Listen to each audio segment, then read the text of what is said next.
Welcome to part 26 of Basic Training, the weekly series where I teach you how to play every track in Mario Kart 8 Deluxe. Today we're going to be covering everything you need to know to play Sherbet Land on 150cc. As always, we'll be covering the advanced strategies I use in my current personal best, along with some alternative strategies that you can use if those are proving to be just a bit too much. And frankly, I wouldn't blame you, because this is one of only 2 tracks in the game that physically hurts my hands to play. Want to know why? Well then let's get into the guide, starting with the recommended build. The build that I recommend for this course is going to be one of the older world record builds of Dry Bowser, Streetle, Azure Rollers, and Paper Glider. It's a pretty weird looking build, but all you need to know about it is that Dry Bowser gives us good speed and Streetle gives us good traction to help us navigate the ice.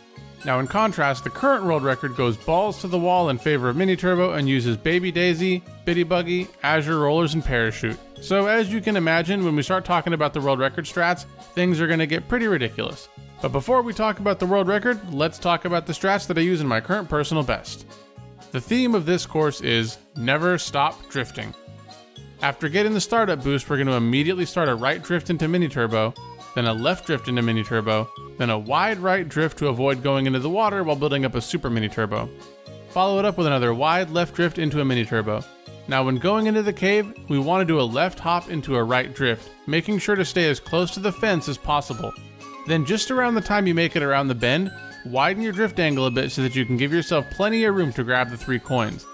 The point of that left hop before the right drift is that it'll help you build up an Ultra Mini Turbo while grabbing those coins, but if you're having trouble with that strategy, then what you can do is just take the turn a little bit less tightly and build up a Super Mini Turbo instead.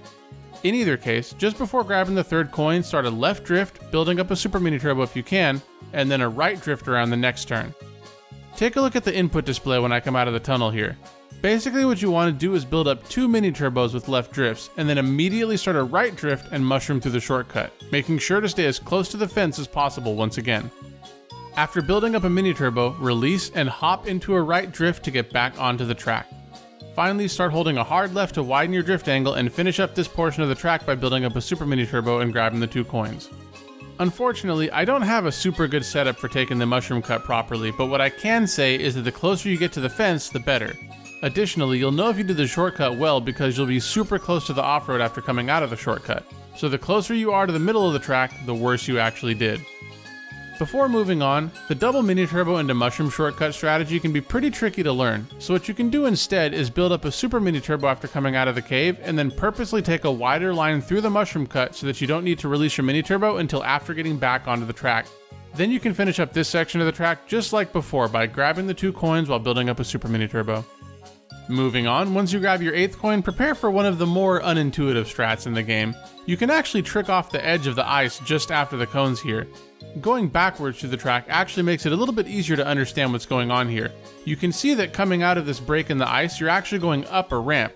And so what's actually going on with this strategy is that you're tricking off the very top of that ramp. The timing is super precise though, and you can either hop just before you get to the cones like I do here, or you can shake trick to try and buffer the input. But sometimes it'll just decide not to work no matter what you do. But after that, trick off the rightmost ramp to grab coin 9 and then land in a wide right drift to grab your last coin. If your soft drifting is on point, you can build up a mini turbo around this big ice pillar and then immediately start another right drift to build up a mini turbo before tricking off the ramp to finish up the lap.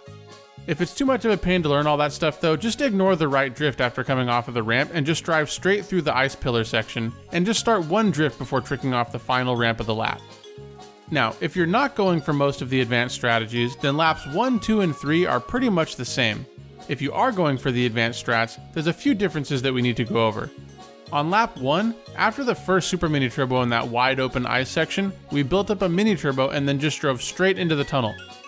On laps 2 and 3, we want to do a right drift to build up an additional Mini Turbo first. And then when going into the ice tunnel, we basically want to try and be on the slope section of track as much as possible. Build up a Super Mini Turbo around the first turn and then regular Mini Turbos around the next 2 turns, unlike on lap 1 where we wanted to build a Super Mini Turbo around the first turn. Now when coming out of the ice tunnel, we're still going to do the 2 Mini Turbos, but because we're not trying to grab the coins, we want to make sure to take a really tight line around that first turn. Problem is, it'll set you up in a bad line for the mushroom cut, so what you'll want to do is do an additional right hop before starting your right drift into the mushroom cut. Now those are all the strategies that I use in my current personal best, so let's check out how to put them all together in a full run while I talk a bit more about the track. While we're loading up the track, if the video has been helpful to you so far, I'd really appreciate if you could drop a like and a comment to let me know, since this helps the video get exposure to other people like yourself who are looking to improve at the game. Now then, Sherbet Land.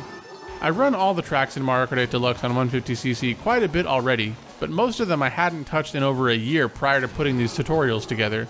So usually what ends up happening is that I'll sit down and start working on runs for a video, pretty quickly beat my old personal best, and then just optimize from there. This track has probably been the one that's taken the longest for me to even match my old PB, which was around a 155.8. I actually put a community post up earlier this week because I wasn't even sure that I was going to be able to get a run done in time. Why? Well, because I'm old as dirt, that's why. I mentioned at the beginning of the video that the name of the game when it comes to Sherbet Land is never stop drifting.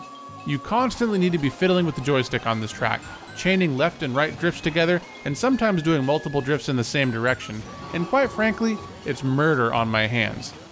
This is one of only 2 tracks in the game, the other being Yoshi Circuit, where I physically can't play for more than half an hour to 45 minutes at a time before my hands will literally experience muscle failure and refuse to move. And what's worse is that because of how the track is set up, there's not really an easy way to do it. Sure, you can eliminate a couple of the additional mini-turbos, but don't expect that to do much in the way of saving your aching hands. It's kind of funny actually, because when it comes down to it, there really aren't that many advanced strategies beyond just taking good lines and soft drifting. There's not really a bunch of crazy shortcuts or counter hopping or glider vectoring or any of that stuff. It's just a really hard course to play. But that, coupled with the fact that the music is just so feel good and cheerful, is actually what makes it one of my favorite tracks, which, if online lobbies are to be believed, is apparently a pretty unpopular opinion. But yeah, all that aside, fortunately I was able to actually put a run together, and as you might have noticed at the start of the run, I managed to lower my PB by quite a bit. So yeah, I got faster by more than 2 full seconds, but boy was it a painful experience to do so. But that's all I've got to say about the track. Let's move on to the world record strategies.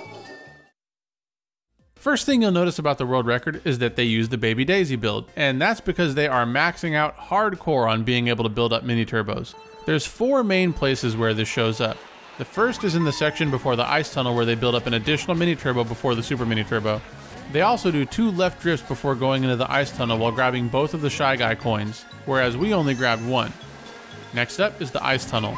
On lap 1, we build up an ultra mini turbo before grabbing the 3 coins, whereas the world record builds up 2 super mini turbos. Note that in general, 2 super mini turbos is going to be faster than a single ultra mini turbo, but we just can't do that with the dry Bowser build because we don't have enough mini turbo stat to do so. The third major difference is that after coming out of the ice tunnel, they don't do the mushroom cut that we did, and instead they do this crazy strategy where they mushroom around the following bit of off-road while going around the snowman and purposely bonking into the wall to allow them to build up an ultra mini turbo. The final difference is that just after the mushroom shortcut, rather than tricking off the top of the non-existent ramp leading into the water like we did, they start a right drift to the right of that ramp so that they can do this thing where they drift off the rightmost ramp to do some mid-air mini turbo charging and build up a super mini turbo.